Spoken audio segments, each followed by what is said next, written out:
शिवम ने सच में अतीत के दिनों में अपने गुरु से गहनों और जेड के बारे में बहुत सी बातें सीखी थी। दृष्टि ने रुचि के साथ कहा, मुझे इसके बारे में बाद में आराम से बताना।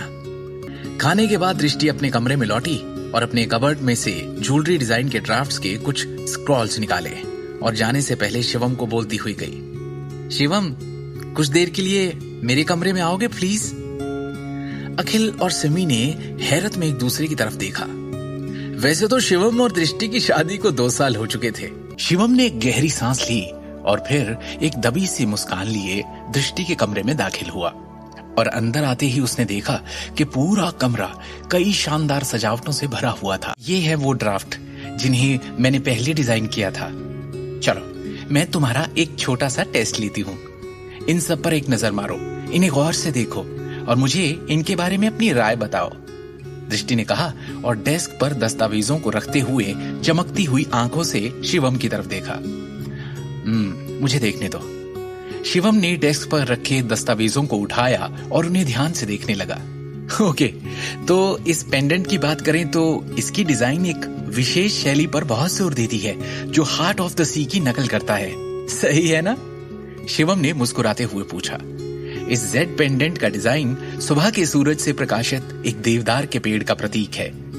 इस विशिष्ट शिल्प में यथार्थवाद की ओर झुकाव के बावजूद ऐसा लगता है कि ये महान भावना से भरा हुआ है। और इस सोने के हार के डिजाइन को गौर से देखें तो ये क्लासिक्स के लिए सही रहता है और इसके कारीगर को उत्कृष्ट एम्बेडिंग कौशल की आवश्यकता होती है। शिवम, मैंने तुमसे गहनों के बारे में इतनी जानने की उम्मीद नहीं की थी, दृष्टि ने कोमल स्वर में कहा और उसने आज पहली बार शिवम को एक अलग रोशनी में देखा। शिवम बस मुस्कुरा दिया और उसने कुछ और नहीं कहा। दृष्टि ने गंभीरता से कहा, वास्तव में मेरे पास एक ऐसा डिजाइन था जिससे मैं पहले बहुत संतुष्ट थी, लेकिन हमेशा बस सोचती रह गई और मुझे इसे बनाने का अवसर कभी नहीं मिला। गहने के इस डिजाइन के लिए बहुत महंगे हीरे की आवश्यकता होती है और ना तो मेरे पास ऐसी सामग्री का प्रबंध करने की योग्यता थी और ना ही कंपनी ने मेरे प्रस्ताव को स्वीकार किया।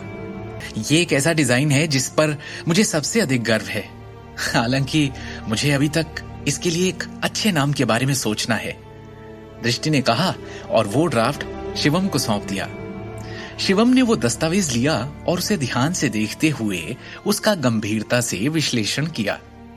जितना अधिक उसने डिजाइन को गौर से देखा और देखता रहा, उतना ही उस डिजाइन ने उसे चकित कर दिया। उस ड्राफ्ट का विश्लेषण करने के बाद उसके लिए यह स्पष्ट था कि दृष्टि के पास गहनों के डिजाइन में असाधारण प्रतिभा थी। सच कहूं तो मुझे लगता है कि तुम इसके डिजाइन में एक चाप और उससे भी अधिक बारीक नक्काशी जोड़ सकती हो। सामग्री के संदर्भ में हमारे पास अभी भी उच्च अंत रंगीन हीरे का उपयोग करने के अलावा कोई विकल्प नहीं है। इसके अलावा हमें सामग्री की आवश्यकता होगी, आकार में बड़ी होनी चाहिए, शिवम ने सुझाव दिया। मैं जानती हूं, लेकिन क्या इसे बनाना बहुत महंगा नहीं होगा? इसकी लागत के अलावा इसका उत्पादन करना भी बेहद मुश्किल होगा, दृष्टि ने झिझकते हुए कहा। मुझे लगता है सब आराम से हो जाना चाहिए, शिवम ने उसे आश्वस्त किया। तुम्हें बस अपने आप में और अधिक आत्मविश्वास रखने की आवश्यकता है। इसे दुनिया के सर्वश्रेष्ठ गहनों के रूप में सोचने का प्रयास करो। दृष्टि ने शिवम को अपनी चमचमाती आंखों से देखते हुए ध्यान से सुना। दोनों ने आधे घंटे तक उत्साह से बातें की। अंत में गहनों के अंतिम डिजाइन को अंतिम रूप दिया गया। दृष्टि ने डिजाइन के ढांचे को देखते हुए एक संतुष्ट अभिव्यक्ति प्रकट की। ये तो बहुत अच्छा है शिवम, गहनों के डिजाइन के लिए तुम्हारी समझ और जानकारी बहुत ही उम्दा है, दृष्टि ने शिवम की प्रशंसा की। मैंने फैसला कर लिया है, मैं इस डिजाइन को एक कदम के रूप में इस्तेमाल करूंगी और अध्यक्ष विक्रम टोकस को इसका प्रस्ताव दूंगी। लेकिन हम इसे नाम क्या देंगे? दृष्टि ने थपथपाया और कुछ देर सोचा। शिवम ने भी कुछ देर सोचा और सुझाव दिया, विश्व के राजा। दुनिया का राजा? दृष्टि ने पूछा। दुनिया का राजा, दृष्टि ने उत्साह से कहा। मैं यही नाम रखूंगी, विश्व के राजा। ये हैं। और इस तरह दृष्टि ने पेंडेंट के नाम पर फैसला किया। डिजाइन के ड्राफ्ट को जल्दी से छांटते हुए दृष्टि ने अपना प्रस्ताव अध्यक्ष विक्रम को ईमेल के माध्यम से भेजा। उसी दिन अपने परिवार के साथ रात का खाना खत्म करने के बाद आखिरकार उसे जवाब मिला। विक्रम ने ईमेल में कहा, विचार काफी रचनात्मक है, कल कंपनी में आए और मुझसे मेरे ऑफिस में मिले। दृष्टि को उसके डिजाइन के अप्रूवल की खबर मिलते ही उसमें उत्साह की लहर फूट पड़ी। अगले दिन सुबह दृष्टि के बहुत मनाने और रिक्वेस्ट करने पर शिवम भी उसके साथ कंपनी गया। जल्दी ही टैक्सी नारंग एम्पायर टावर पर आ गई और जल्दी ही वो दोनों कार से उतरे और लिफ्ट में आए। वो आखिरकार कंपनी के अंदर आ गए। जैसे ही वो दोनों कार्यालय की इमारत में गए, उन्हें अचानक उपस्थित सभी लोगों की अजीब निगाहें देखने को मिली। दृष्टि, तुम तो मार्केटिंग डिपार्टमेंट में हो ना? तुम्हें यहाँ आने की अनुमति किसने दी?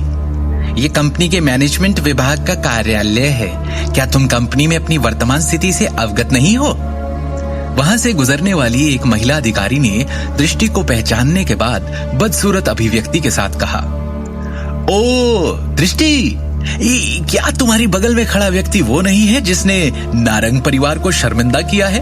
वो कुख्यात निकम्मा दामाद शिवम है ना? नारंग परिवार के एक वरिष्ठ अधिकारी जो एक कार्यालय की कुर्सी पर बैठे थे ने देखा और एक चंचल अभिव्यक्ति के साथ कहा, मुझे याद है कि कैसे तान्या ने उसे चेतावनी दी थी कि वो फिर कभी उसके सामने ना आए। फिर भी तुम उसे कंपनी बिल्डिंग में लाने की हिम्मत कर बैठी। इसका आप में से किसी को भी कोई लेना देना नहीं है, दृष्टि ने बिना कोई रिएक्शन दिए कहा, क्योंकि इस वक्त वो इन गाली गलौच वाले लोगों की परवाह नहीं कर सकती थी। बिना किसी हिचकिचाहट के वो हाथों में ड्राफ्ट लेकर अध्यक्ष के कार्यालय की ओर चल पड़ी। रुको! इस समय कार्यालय की दूसरी ओर से एक परिचित लेकिन शक्तिशाली आवाज सुनाई दी। आवाज की दिशा से एक शानदार हल्के बैंगनी रंग की पोशाक और अन्य महंगे गहने पहने एक महिला धीरे धीरे उनके पास चलते हुए आई। जैसे ही दृष्टि ने अपनी निगाह उस महिला की ओर घुमाई जो चल रही थी, उसने अपना गुस्सा प्रकट किया, लेकिन थोड़ा नर्वस भी महसूस कर रही थी। आखिरकार चलने वाली परिचित महिला नारंग परिवार की ही तान्या नारंग थी। तान्या आज की तारीख में नारंग के आभूषण समूह में डिजाइन विभाग की डिप्टी डायरेक्टर थी। साथ ही वो कंपनी की चीफ ज्वेलरी डिजाइनर भी थी। इसके अलावा वो कार्यकारी निदेशक अमिताभ नारंग की बेटी और करण की बहन भी थी, जिन्होंने स्वाभाविक रूप से उसे कंपनी में एक महत्वपूर्ण पोस्ट देकर रखी हुई थी। तान्या, कैसी हो? दृष्टि ने थोड़ा असहज महसूस करते हुए उसका अभिवादन किया। Please stop it. तान्या ने उसे हाथ दिखाकर चुप करा दिया और उसके बगल में खड़े शिवम को गुस्से से देखा। तुम अब भी मेरे सामने आने की हिम्मत करते हो? हाँ? थोड़ी भी शर्म नहीं है तुम्हारे अंदर? Tanya, I am sorry. Shivam और मैं आज यहाँ कुछ काम करने के लिए आए हैं। हम जल्द ही जाने वाले हैं, दृष्टि ने घबराकर कहा। दृष्टि को नर्वस देख शिवम ने कहा, दृष्टि, तुम्हें इससे माफी मांगने की कोई जरूरत नहीं है। तुमने कुछ भी गलत नहीं किया है। तुम्हें क्या लगता है, कौन हो तुम? मेरे सामने कुछ भी बोलने की हिम्मत कैसे हुई तुम्हारी? तान्या नारंग ने गर्व से अपना सिर उठाया और शिवम को तिरस्कार से देखा। तुम्हारा और मेरा हिसाब अभी तक पूरा नहीं हुआ है, समझे?